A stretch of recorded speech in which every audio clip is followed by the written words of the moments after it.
What's up is down, what's left is right. Chasing stars and holding you. I can't see the end, but we'll see it through.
Right, I knew that was going to happen. So, can you please let me know if you can hear me now?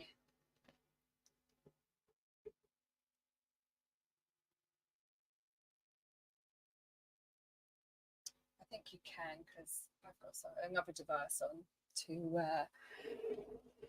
make sure. So, I'm hoping no one's saying anything.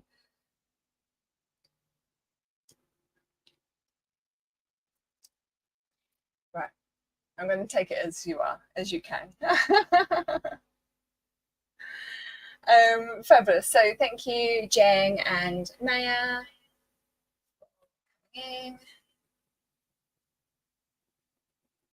And thank you so much, Jennifer and Maya, for saying that everything is looking very good. Just actually turn that off. Wonderful. Thank you so much. So everyone who is in and who comes for replay, please make sure that you hit the like button. That is much appreciated, always. So I suppose I'll start off by saying I don't have my wonderful co-host Whitney with me tonight. Sadly, she couldn't make it. But she'll be back next week. So it's just me. So I apologise. I'm back to my sort of nervous self of being on my own. Oh, thank you so much, Jennifer. First thing she does is hit the like button. I do appreciate that. So because Whitney isn't with us, sorry, I'm just going to do that because I can hear myself back.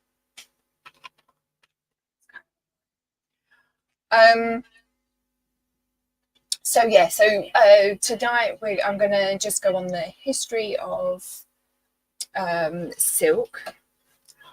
Sorry, I still hear myself. So just on the history of silk. And it's coming up there. See, well, I don't do things on my own.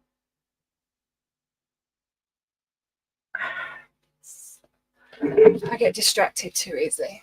Right, wonderful, that's better. So I hope you can still hear me.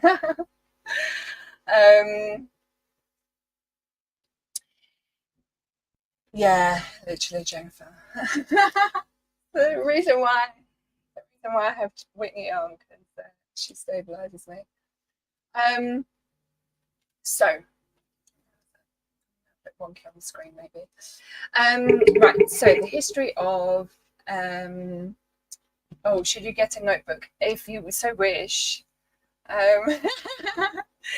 You know, sort of, they are kind of like mini private classes, lessons. But you know, obviously there's always a video to have a check back at and re-reference. You know, I can do with the watch hours, so it's much appreciated. One thing, I haven't said this to Whitney yet, but I did find it really sweet as I was going through my back of house on YouTube the other day, that I found out that Whitney has a playlist on her channel, which I will put up her channel now, for when she appears on this stream, called Whitney Appears or Witness Appears, I think it is, which I just thought was super sweet. She's probably going to be going crazy that I've even mentioned that, but I really I really thought that was quite sweet. So I'll just copy and paste her. Oops. In the chat so everyone can go and check her out, with the new Leah Remini, and also Upon Us. For anyone following that, you can go and check her out as well, because she's going to be diving a lot into that. Yes, the multi-chick. So that is that. Right, so we will start off with what is silk. Now I just realised I don't actually have any actual images of silk. I brought in an interesting shirt for us to discuss later, but so silk you find in sort of many different forms. You either have sort of sheer silk, where it's kind of see-through. You might have a silk satin, where it's very sort of shiny looking, and has seemingly sort of a premium look because of that kind of shininess. And then there's sort of silk dupion, which is a much heavier silk version than the satin, and it tends to have sort of a bit of slubbing through it. Now, slubbing is when you get when they kind of boil the cocoons, which we'll go into properly, but when they boil the cocoons to sort of bring out the silk fibre from the silkworms, sort of kind of bits of it, you can end up with kind of bits of sort of twig and some in there, or just sort of larger pieces of the silk that they haven't fully kind of smoothed out as such through the spinning process. And so then it sort of is made into the silk, and they tend to have a bit of a sort of premium feel about them. Then you get onto then sort of kind of from that a raw silk, where it has a lot of the slubbing and is usually sort of untreated silk, so and people don't tend to sort of dye it so often. So that's kind of sort of a bit of a thing for different types of silk that you might have.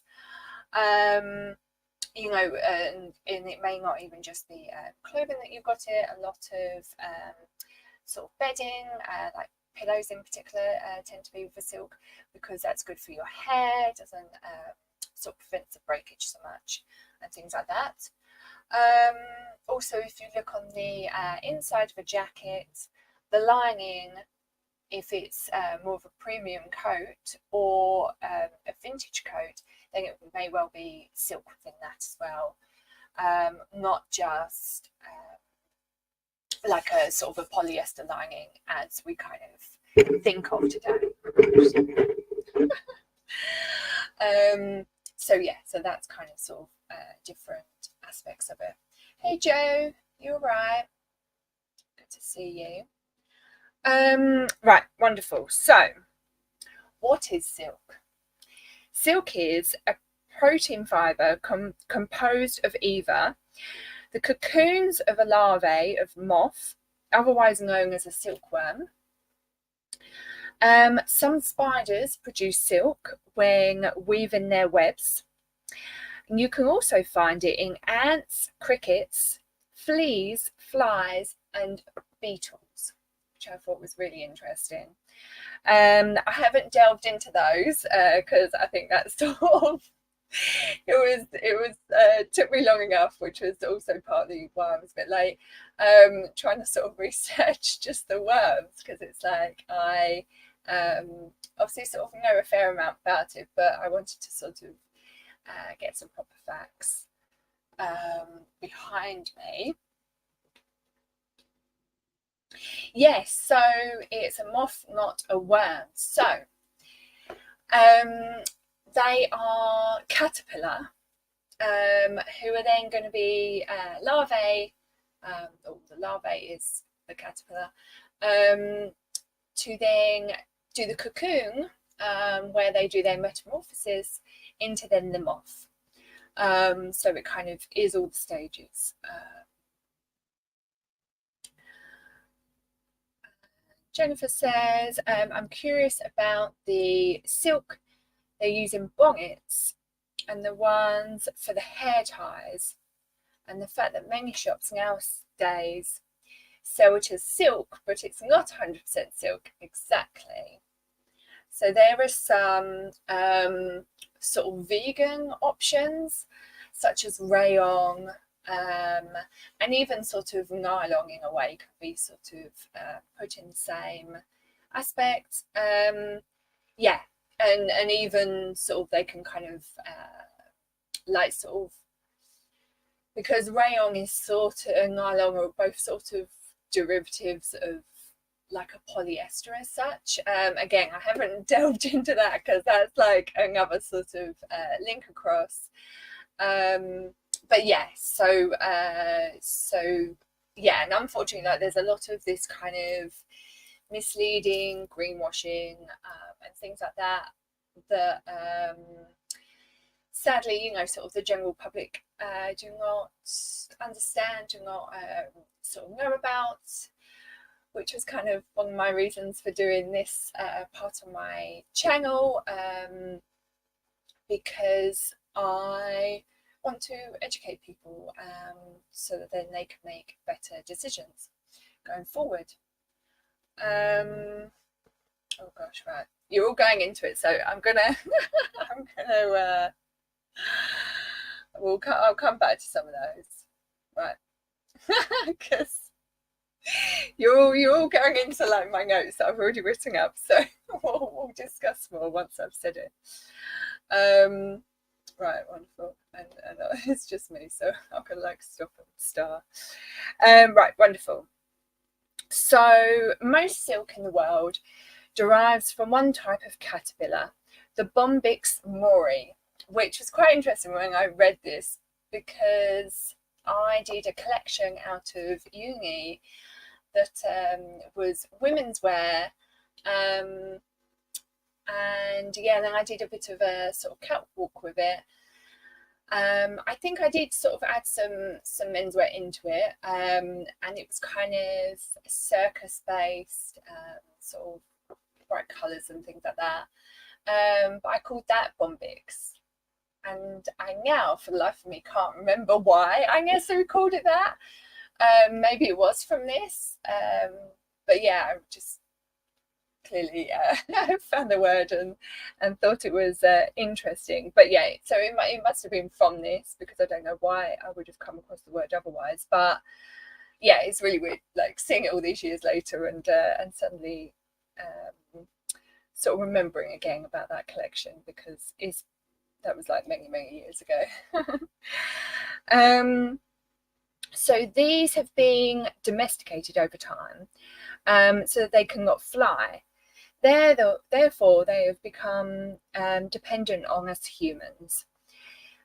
Each of these silk moths can lay between 300 to 500 eggs at a time, and a single silk fibre, from the cocoon, it creates one single silk fibre that will reach up to 1,600 meters in length, which is 5 times the height of the Eiffel Tower.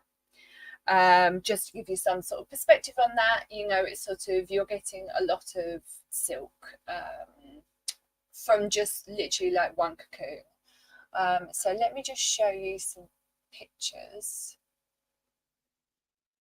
So these are the caterpillars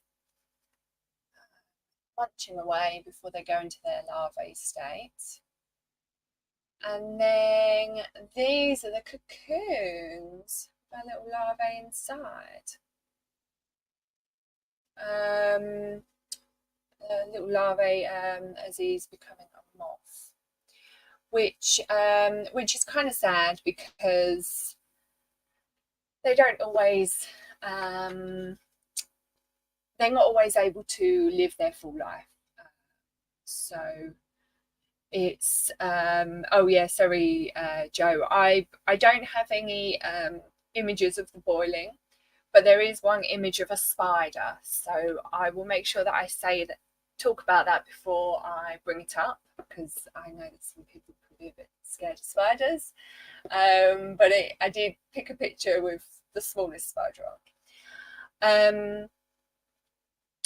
So yeah, so this is their sort of larvae. Sorry, this is their cocoon. So you can kind of see how it looks, quite nice and fluffy. Right, let me take that down. Right, lovely. Here we go. So, in nature, the moth will break a hole through the cocoon to emerge. This breaks the silk strands, and they would need to be repaired once a cocoon is boiled and unravelled to produce the fibres.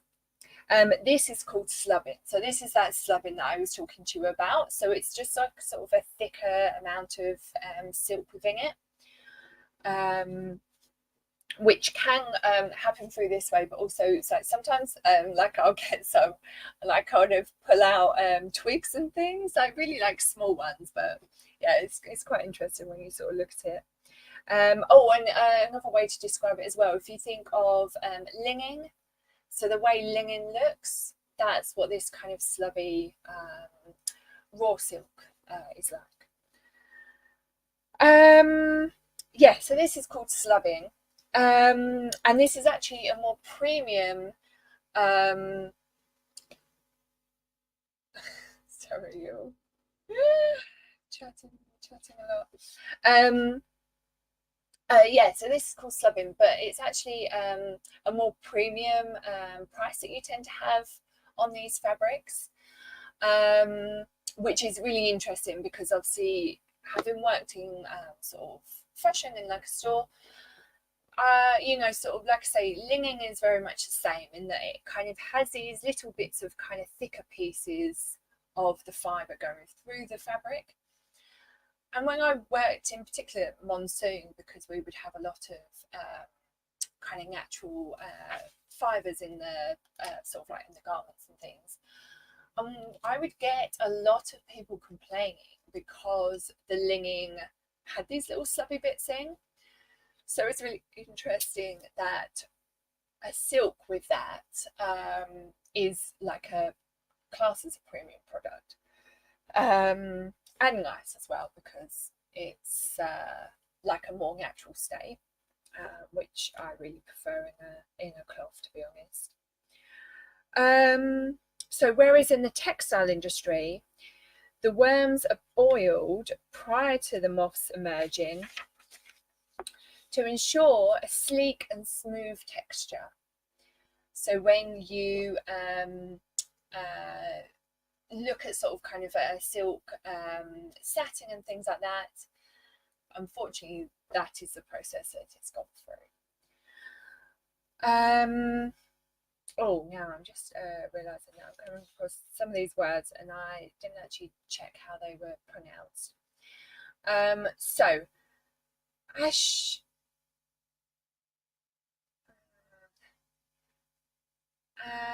ahimsa ahimsa, or peace silk, allows for the silkworms to go through its full metamorphosis without harm. Then the life cycle can begin again. Though unfortunately, with these peace silkworms, their end is actually far more tragic. They end up starving to death within a few days of birth because they don't have enough water and food and things to eat. So really, in some ways, you know, sort of like peace silk is actually no better than sort of regular silk. Which is a shame, because there was a time, you know, when I was sort of researching silk when I was first doing my business, and obviously peace silk was like, you know, sort of the big thing because it was meant to be peaceful and, you know, sort of more ethically sort of a nicer way, you know, like for the silkworms and things.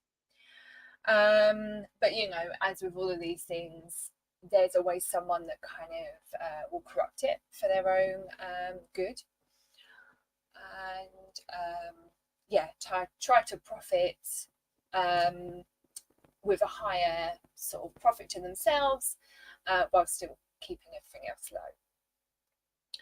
Whereas wild silk or eerie silk is a more natural environment for the silkworms and moths to be living in. They have a higher quality of life than the farmed ones, as a result of a more natural diet. Though these wild silkworms are still not fully wild, they live in an environment that is cultivated to mimic their natural habitat without artificial lighting. Oh, sorry, I should have put a comment there. Without artificial lighting. So it's sort of they'll like sort of put into this particular area. Mostly, like, I think it's sort of so that they like predators can't get in. So I think it would be sort of a bit of like a netting over the top, and potentially so that then they can't fly away either. But like everything else is sort of very natural for them. So like they'd be able to get the sunlight and things like that, which, you know, there's kind of ups and downs to everything, and unfortunately, for as long as we need the production of anything, I think sort of farming always kind of comes in at some point. But I think the more natural they can keep it, in my eyes, sort of like the better, to ensure that the animal, whichever animal that might be, can have a more natural life. Sorry, I just saw this from Jennifer, free the caterpillar. I'm all down for that hashtag. Maybe I'll do some little shorts of that, caterpillars behind bars.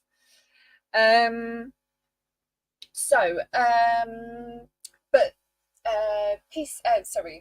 wild peace silk is a far better sort of like fabric all round, with sort of along with how the animals are sort of kept in a better environment as well. So they create a more durable and actually stain resistant cloth or fibre, to be made into cloth. It's more naturally rich and beautiful in colour, and there is a minimal processing to getting the silk from cocoon into fibre.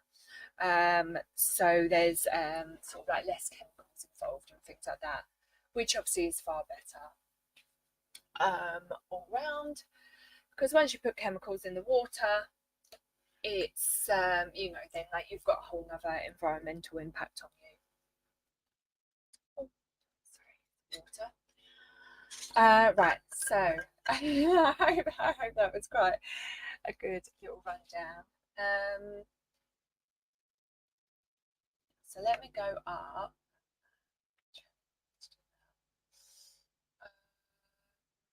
Right, so let me go through some of your comments. Oops. So, Joe, I had no idea how many animals made silk. I know, literally, like silkworms and spiders, and I have another surprise one for you coming up. Yeah, they were like the ones that I knew. The rest I didn't know at all. Oh, and I should as well just bring up these. So these are the wild silkworms, as you can see, and you can see like the little holes. So that's where the moth would have emerged from. And then here you have the ladies where they are taking the cocoons and place them in this sort of kind of outer wicker, I don't really know, structure, what you would quite call that. Because then that outer structure where they're like sort of laying them all out, that's where they will then put that into the boiling water to separate the silk fibres from being all linked up for the cocoon. And yeah, so that is that. Now there is like a thing that when the cocoons get boiled, and therefore if you're having sort of like the type of silk where then the worms are still in there, then like sort of like, because they kind of in the sort of usual process of sort of silk as a silk, and they're boiling the cocoons with the larvae inside. They sort of will do that shortly after they've like made the little cocoon, so they won't have actually sort of grown into the morphed into the moth yet. But yeah, so within that, the ladies doing this will then eat the worms. So it's sort of, you know, kind of, there's this sort of push and pull of kind of what is sort of like the good and bad of it all, you know, because obviously sort of if you know, then the worms are then providing food for these ladies, for their families, and things like that. Whereas then sort of you go to the more natural wild stage, and then they're not having that sort of extra. So, oh gosh, you're chatting so much.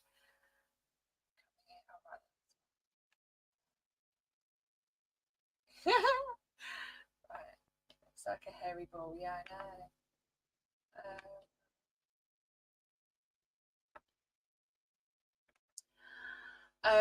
Yeah, so it's sort of yeah, so there's kind of always this sort of push and pull of these things.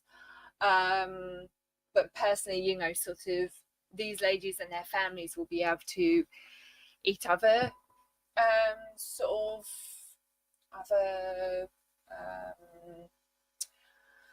other food for, you know, like in their meals, sort of like they don't have to be sort of like killing these animals, you know, when they're actually alive. So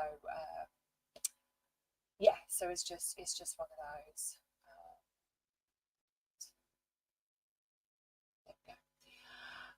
Yeah, so it's just kind of like one of those. So I prefer sort of kind of the piece silk side, as opposed to sort of anything else.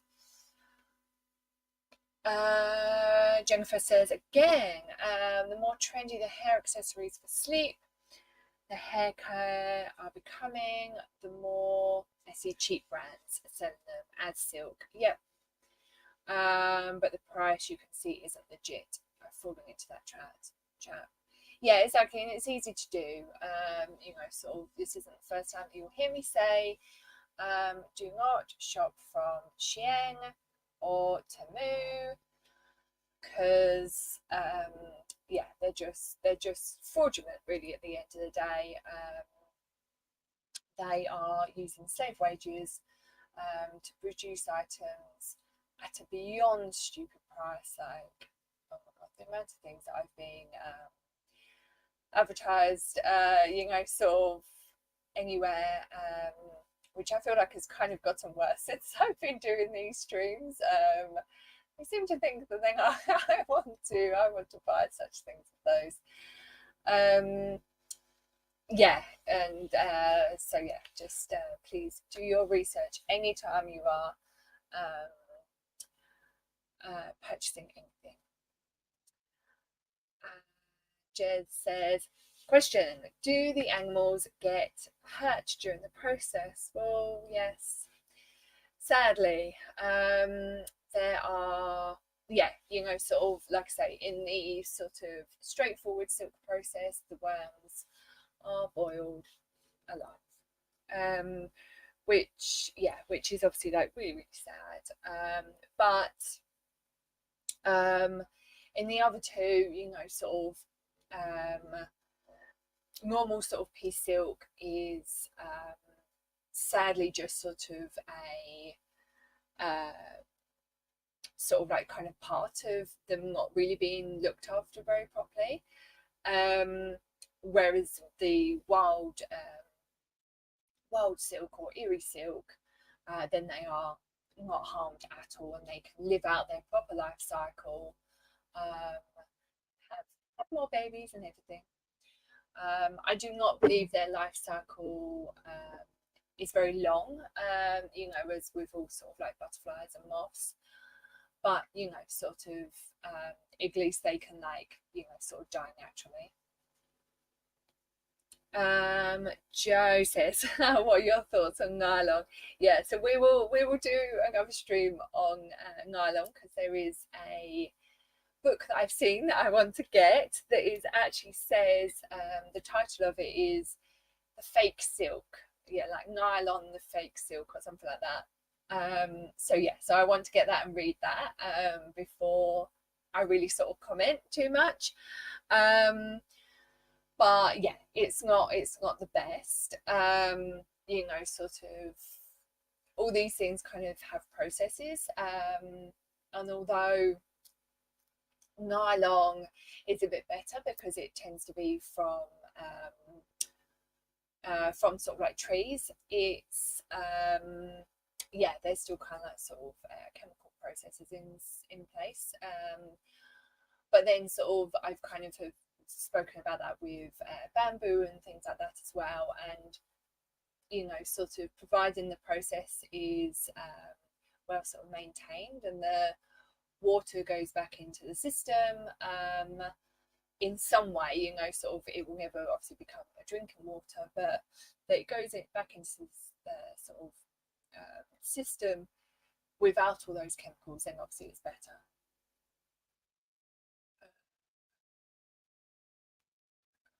I've never had my live chat flash past so quickly.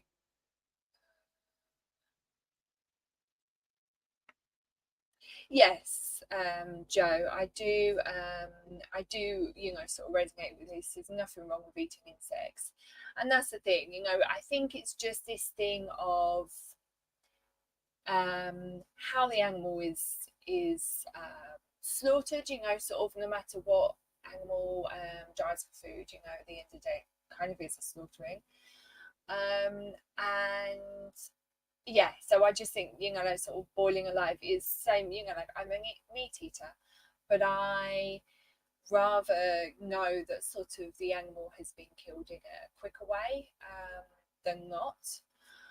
Though I will say I have eaten lobster, but it isn't sort of like something that I kind of will go out of my way to have. But yeah, so obviously I realise that lobster is done the same way.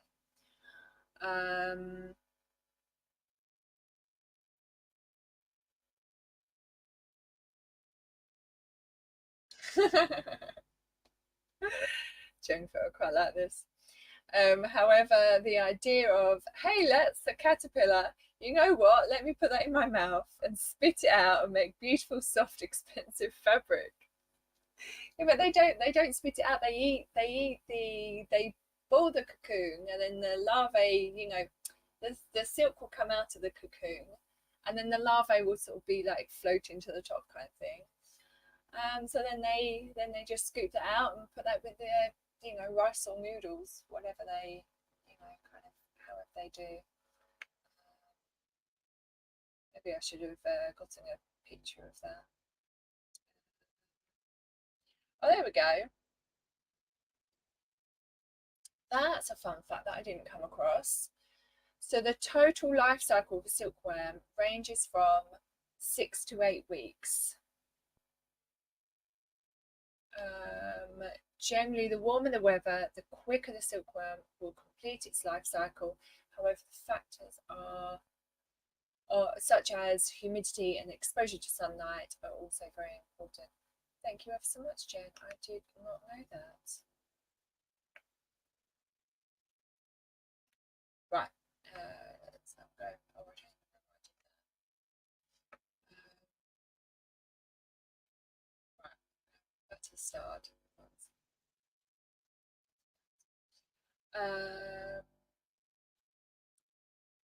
Right, Maya says, blows my mind that someone came up with the idea to make clothes out of this. Yeah, exactly. I'm fascinated by all, you know, sort of like the origins of all of this thing of who said, you know, who was like the first one to be like, you know what I could do with that, or like how they found out about it, you know, because you think like sort of when was like the ratio of when fire was sort of found out about to then like boiling water to then, you know, what did like a silk, like a cocoon sort of land in some boiling water and then that's how they found it out. I don't know, it's interesting. Jennifer, question, the second camera you have on stream is supposed to be showing up another angle or is it an error? So my second camera is my microphone because this, oops, is a not so pretty picture that you get from my laptop. It's a bit more blurry. You might think that it's not too bad, but anytime I've done like Zoom calls and things, it always looks like really, really blurry and just a bad picture. So so we're not using that one. And unfortunately, until I can maybe get some help in purchasing a new webcam, this is how I've got to do things. A bit more tricky when I've got another person on the screen. But yeah, sort of this is the thing. So I'll put up my banger.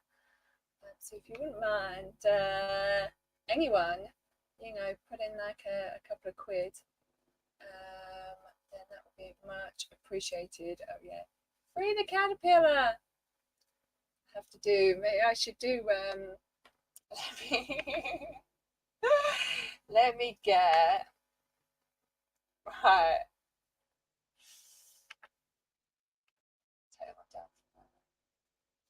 So I'm going to do a free the caterpillar, and then maybe I'll clip that.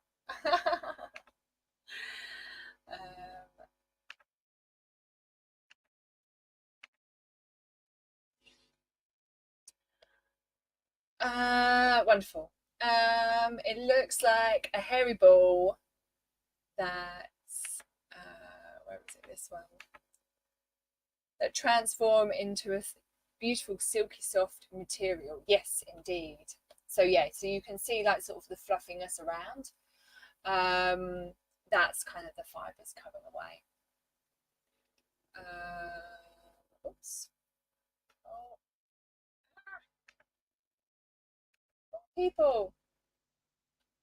Hello, Chad and Poe. Welcome. Oh, you're all saying hello to everyone else. Here we go. Hey, welcome. Long time. Good to see you both. You have to check back on the replay because you've missed a whole lot. Though you have mystery silk producer to come, so don't go anywhere. Right, last couple. So I'm currently on a vegetarian diet, but farming insects would be much better than cattle for the environment. Yes, I totally agree, Joe. And I've had like chocolate cricket things. They're quite interesting. So yeah, I'm all up for those sort of things. What genius came up with the idea to boil the lobsters alive? Exactly, Maya. I don't know. It is really quite bizarre. I can finish. No, you can't finish, Chad. Right, wonderful. So now I'm going to move on. So, anyone that's a bit squeamish, and I've got to go to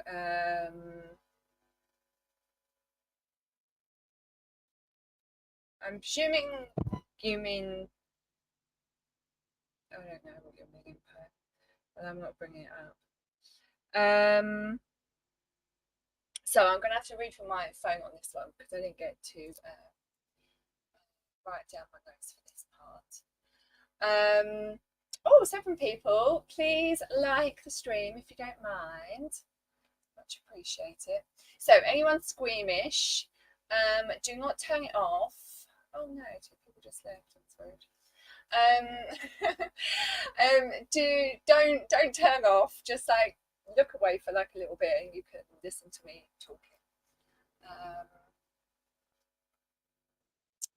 So the silk spider is another one of our little silk producing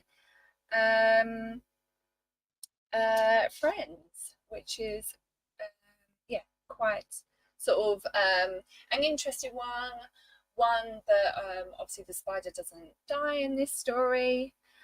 Let me just find, because I have a few different articles up. Right, so brief history about harvesting spider silk. So for hundreds of years, humans have been associated with spiders through the spinning and weaving of their webs. There are stories of ancient Greek myths, or mythology rather, of Arachne,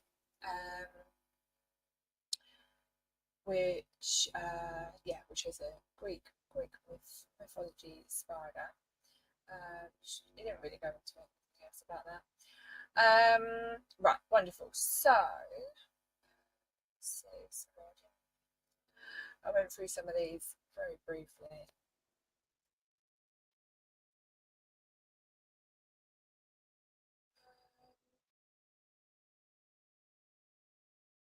Right, here we go. So, first large-scale weaving with spider silk that could be found was in the late 1800s. It's a brainchild of French Jesuit priest.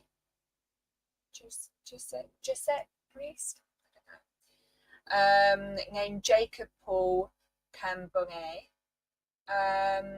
He was sent to Madagascar, home of the golden orb spider. As part of this work as a missionary, he was also an entomologist and became fascinated with the idea of harvesting spider silk, perhaps to compete with the Chinese silk market.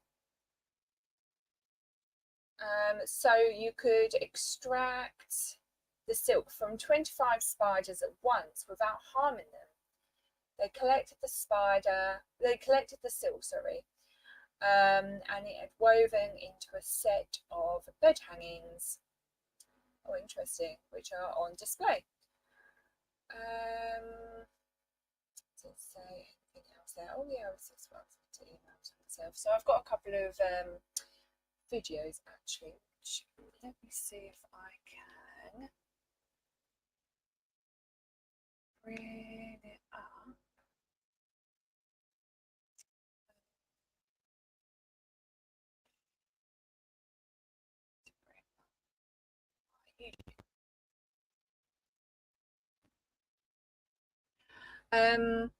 So right, so from this spider, the golden silk spider, one piece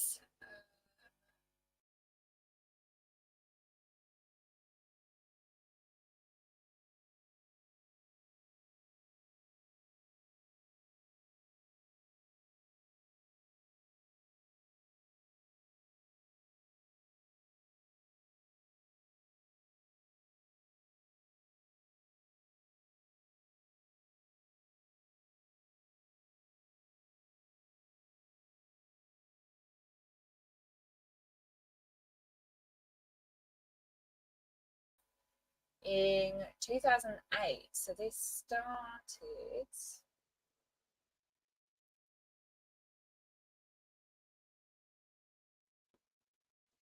Oh right, yeah, sorry, 5 years before that. So 2003. Oh, that was quite good maths for me. Go away.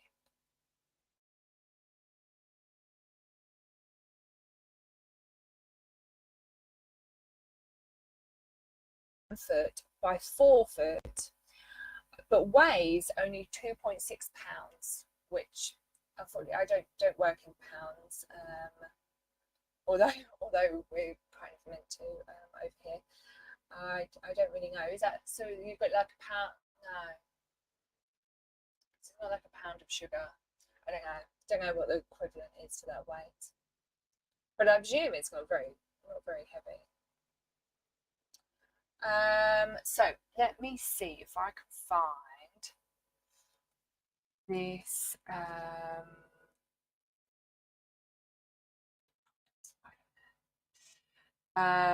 This video, and we can do a little bit of a watch of how it's made. Oh, here we go.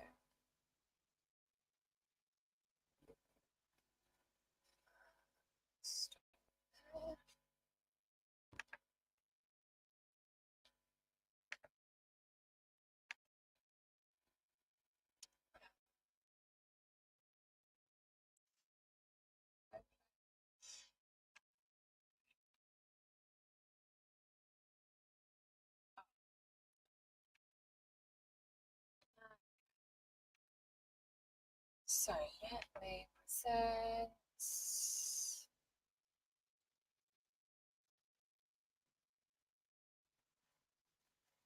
Oh, why is it sounding a bit funny? That's probably because, oh, I didn't do that. That's probably because I was just setting up that video. I am on a laptop. So when I go and do something on like a different tab, it does sort of go a bit funny. Right. So let me make sure that we can see that. I'm not sure if it has sound.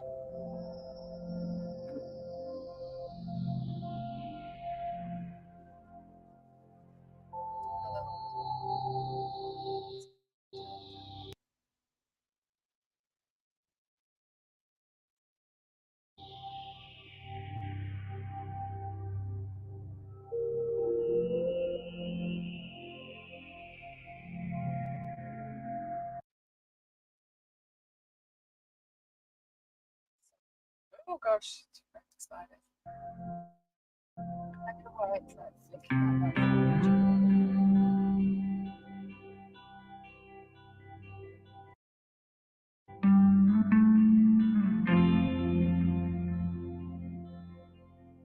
some images are lots of travel, really interesting. They're fun.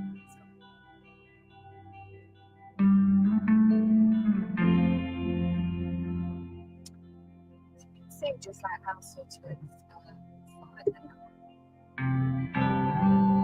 But yet, like sort of how strong they look.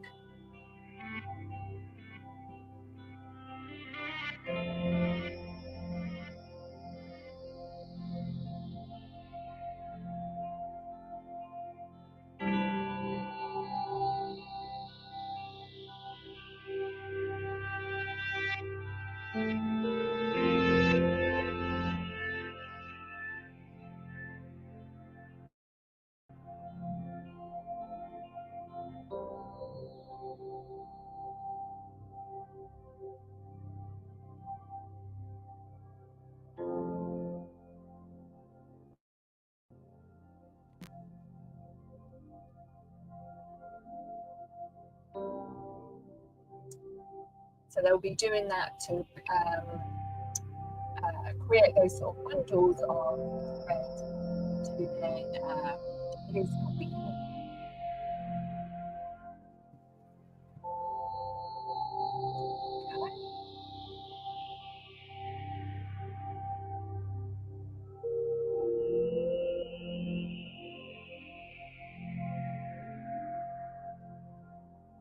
So there's all this process before it's used fabric.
Right, I'm going to stop that there just because I don't want to like show too much and then sort of my video get my stream get dinged.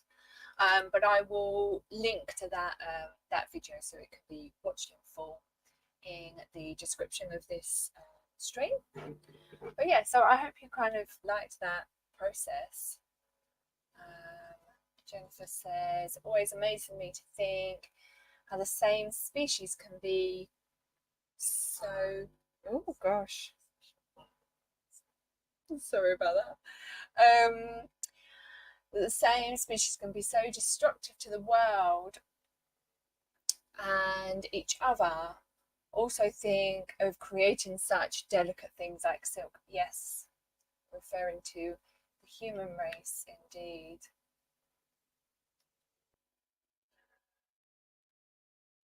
Oh yeah, sorry about the freezing. It's alright. Yeah. I hope you can hear me now, yeah.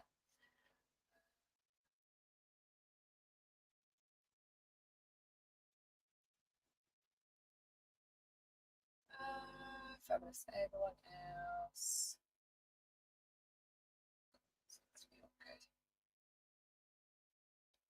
Maya says, oh my god, that's crazy. I can hardly knit a single colour plain scarf. I know, literally, it's beautiful when you see that work. So yeah, at some point me and Whitney will do like a whole sort of how like fabric is sort of made, you know, because I think that's such a thing that sort of people don't think about.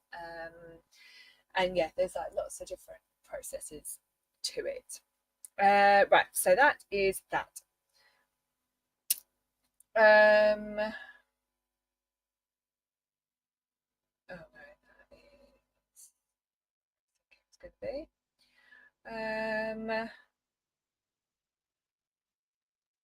Right, So let me then move on to, so that diagram that you saw in that video, which I didn't realise was going to be in there, I found that online and thought it was kind of an interesting method of getting the silk out. So they can just go and sort of catch the webs as such, like take the webs down with these particular spiders, and then sort of like spin that into the silk. Or, you know, maybe this was a method that they would use way back when, which is a bit, yeah, not the nicest for the poor little spider. Oops. So that is that. But yeah, there's not much else on the spiders that I could find in terms of sort of anything else of sort of kind of how it was, how they like harvested the silk.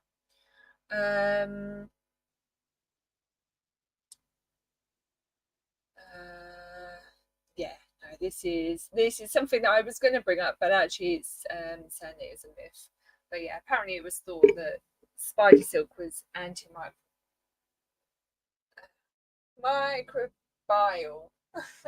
Had antimicrobial properties.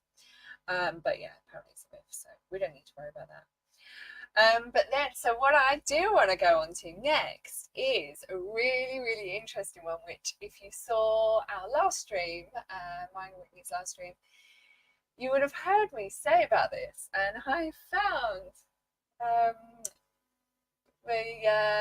the sort of, yeah, what animal it is, basically.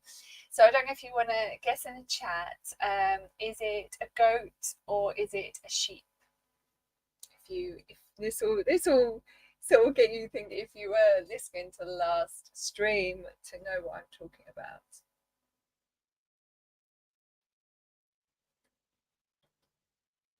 Any guesses? No? Okay, I'll put you out of your misery. It is indeed a goat. So, spiders have been commingled with goats to produce. Oh, I did wait. What was the question? So you needed to have watched the last stream to know where the question was coming from. So on the last stream we were talking about silk towards the end, and I was saying how the gene from the silk spider that creates the silk has been put into either sheep or goats. And I can't remember which it was. And so then I found out in my research that it is goats. Yes, goats are lovely. So, yeah, so it says here, GM animals. Scientists in Canada combine spider genes into the cells of lactating goats. The goats began to produce silk along with their milk. The silk can be extracted from the milk and woven into a thread that can be used to create a light, tough, and flexible material.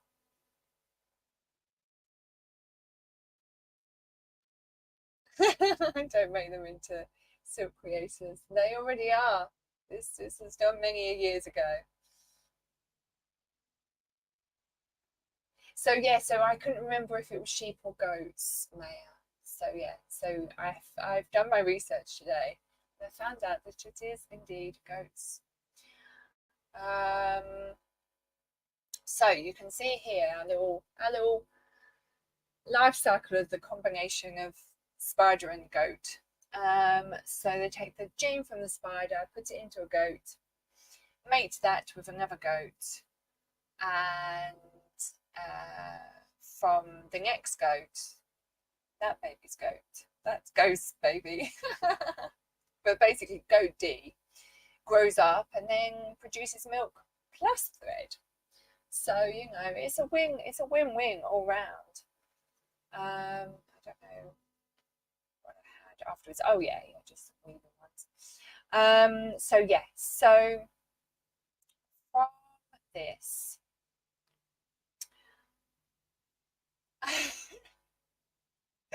leave the goats alone. We need to have a free the goats hashtag. Did sheep consent? Milk is a natural product. Do not go for the milk. It's fine. You know, they're not harming the goats or the sheep. You know, I mean, I don't know about the what's it, the spider implant, but you know, generally they're not. Yeah, in milk in there. Right, does it say anything here? Oh, there was like a really funny picture that I didn't put in because I didn't want to scare people, but it's basically it's a goat's head on a tarantula, so you can go and look that up. But I will again also put the link to this blog because this blog is quite funny. So this blog is called Goats on a Wall.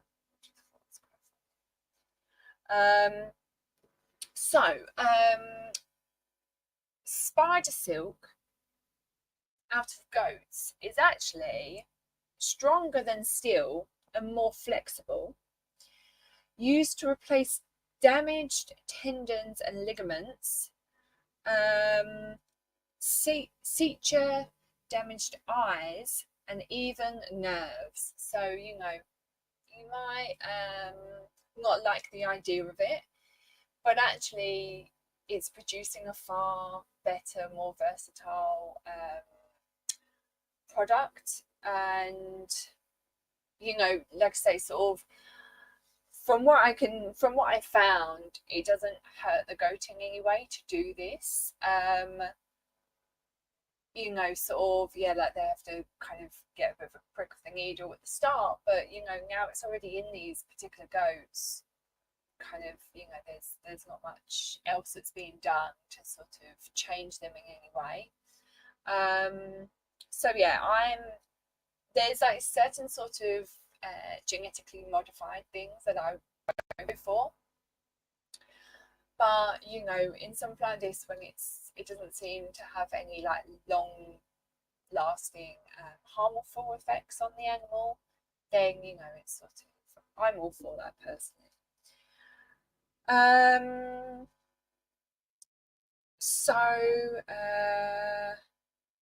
Right, so some little facts. 30% of US milk produced is produced through genetically modified cows. So therefore, you know, sort of, is a genetically modified goat any different? And pigs are often genetically modified to produce a more lean meat. So, you know, just some other kind of things for people to think about. But yes, so we will definitely be diving into this more, because this will go into the sort of more ballistic type of silk that Whitney was talking about in our last stream. So then, to carry on from that,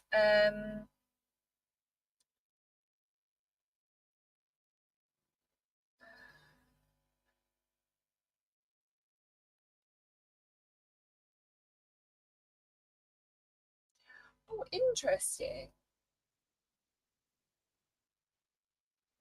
So it actually says here in another article that the silkworm has actual genetic modifications from the spider. So the silk spider is actually the origin of silk, not the silkworm. You know, they're not two different versions. I thought it was a silkworm, you know, because that's what another article said. Oh, interesting. Right, I may need to do more of a research into that, because that's interesting. So yeah, so potentially the spider, silk spider, is the actual originator of all silk. So how can we milk the spider to obtain spider milk? The silking process, the spiders are collecting,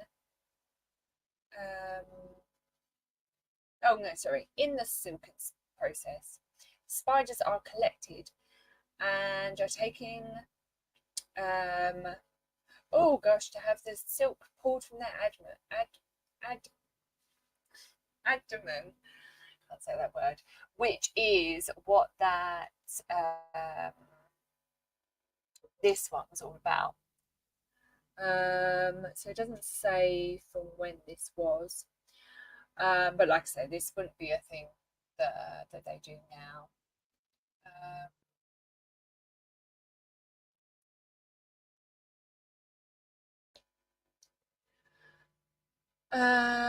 The silk is excused by the spider, which is an interesting term of phrase. Yeah, to extract that silk. Oh yeah, that doesn't actually go into anything else. Oh, interesting. Yeah, so there, I was thinking there was going to be more. I sort of briefly went over these vlogs. I was expecting there to be more on that. But yeah, it's just I thought that was really interesting to yeah, sort of come across. So let me go back and we can see some of these ones of the weaving. Just look through some of your comments. You can't help but wonder about the ethics of the spider goats. I know exactly, like there is a point of sort of genetic modification when it's kind of it goes too far, you know, like with the cloning of the sheep. Was it Dolly the sheep who was cloned, you know, and had like a far shorter life expectancy, and then it's like, why are you doing that anyway?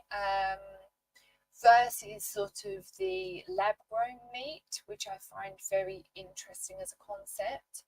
And you know, sort of, but then there's kind of ethics around that, you know, sort of, oh, is that piece of meat, you know, like does that have a life or something like that? I've heard people say as well. So yes, there's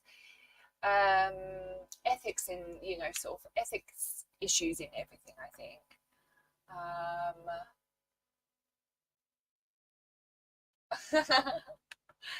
A lovely goat milk blouse. No, thank you. Interesting, interesting.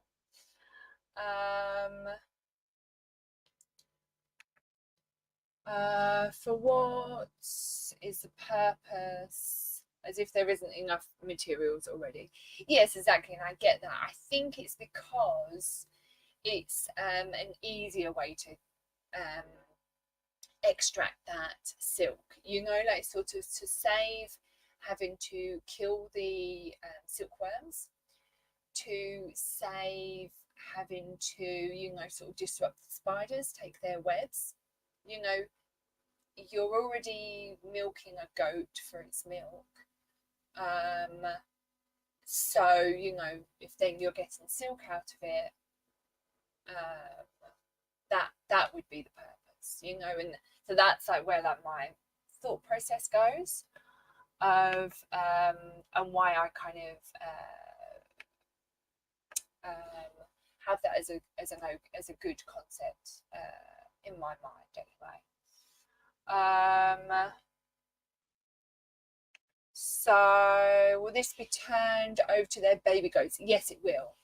Yeah, because it's literally it's in their genes, so they don't need to inject them every time.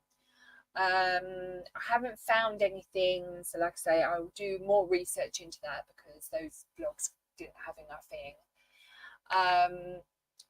Because yeah, sort of I didn't find anything to say sort of how if they do have to like sort of update that gene, but yeah, I would think it would be something that just sort of will develop naturally within the goat, and kind of yeah, just be passed on through the generations.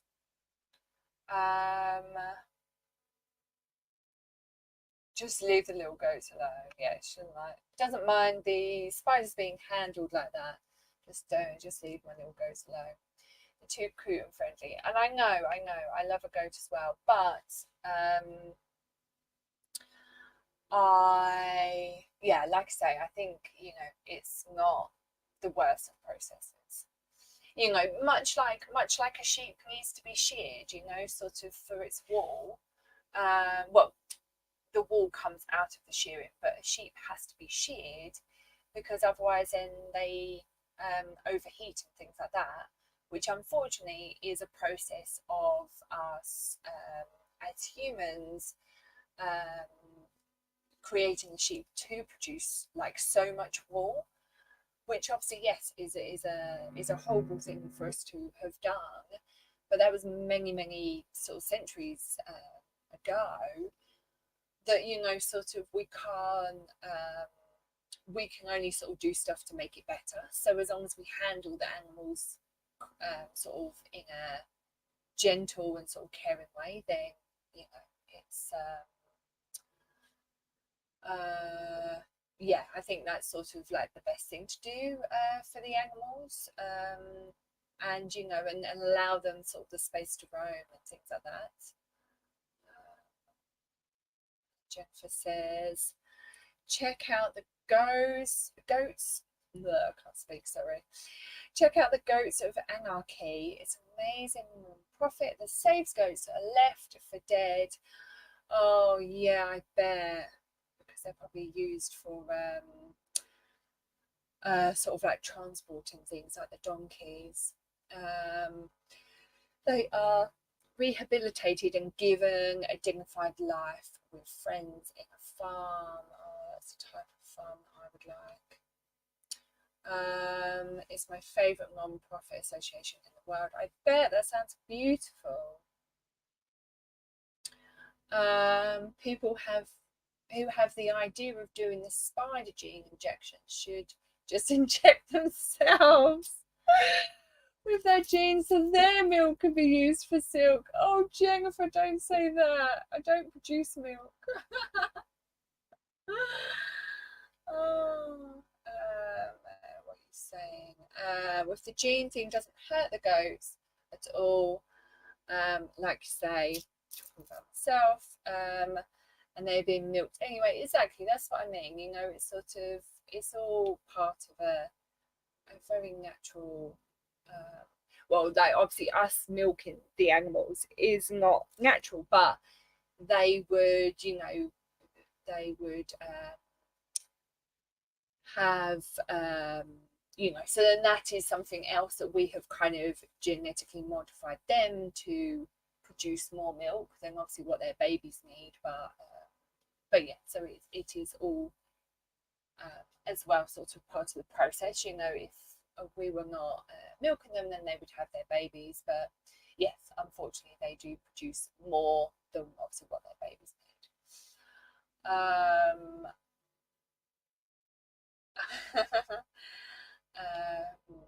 Goats of Anarchy is a sanctuary for farmed animals with disabilities. Oh, that's really cute.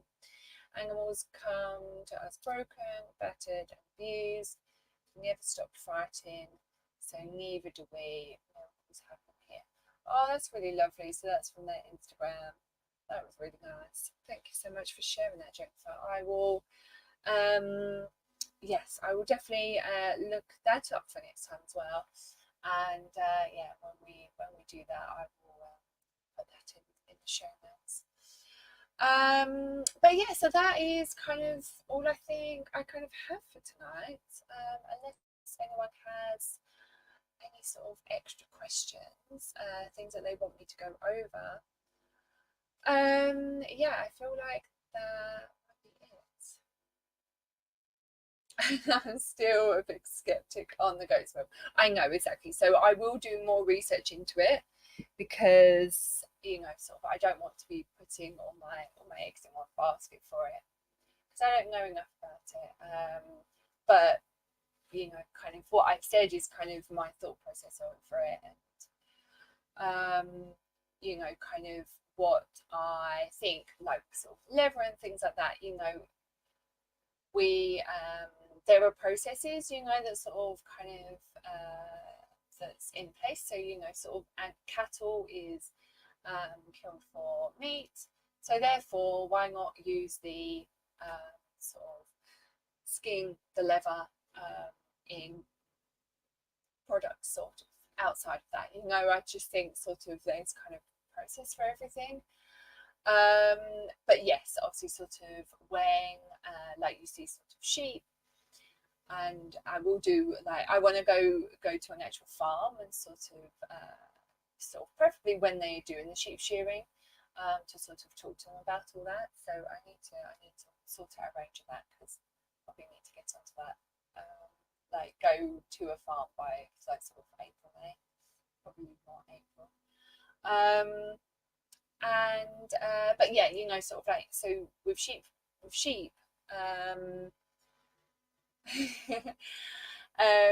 with the sheep, when they're shearing them, you know, sort of there is a way that they handle them so that then the sheep don't get hurt. Now obviously, if anyone knows of PETA, you know, sort of around, they will kind of, you know, do this big campaign that kind of wool is not vegan and everything, which is fine, you know, sort of people can choose not to have that. But equally, you know, cotton, which then a lot of people turn to, has people out there picking that by hand, you know, so that's not always the best. And it's sort of, are you thinking about where that cotton comes from? Equally the same with linen and bamboo, you know, it's sort of, just because that isn't an animal doesn't mean that there's not a person behind it. So, you know, that's kind of where my thought process comes into everything. And my wool, I always make sure that I get it from Britain, because I know what the sort of farming kind of culture is, how much they care for their animals, and sort of laws that we have in place for that. Now I understand also that around the world that maybe not everyone sort of treats their animals in the same with the same care, but equally that's because they're not paid enough, you know, sort of, if they're not if the farmer isn't being paid, you know, enough to care for themselves, let alone, you know, sort of for their animals, then in all honesty, why should they, you know, sort of, not like to be too blunt about it, but it's just I kind of feel like I understand, you know, sort of when it's like that. So it's not like don't use wool, it's like think about where your wool's coming from and maybe what you could do to help those farmers. So, you know, sort of shop directly with them if you can, and things like that, you know, sort of give them a bit more of your money, because the more sort of third parties you're going through for, you know, anything, fabric, food, whatever, then, you know, sort of the more like there's got to be like a cut of stuff. So yeah, so it's just kind of all these little things that we I think we can all sort of think more about. Hey Frizzinu, how are you? Yes, they are very controversial, Jen. They're not, yeah, they're not my favourite of people. Organisation, should I say that? I sort of, I put them as a people, but you know.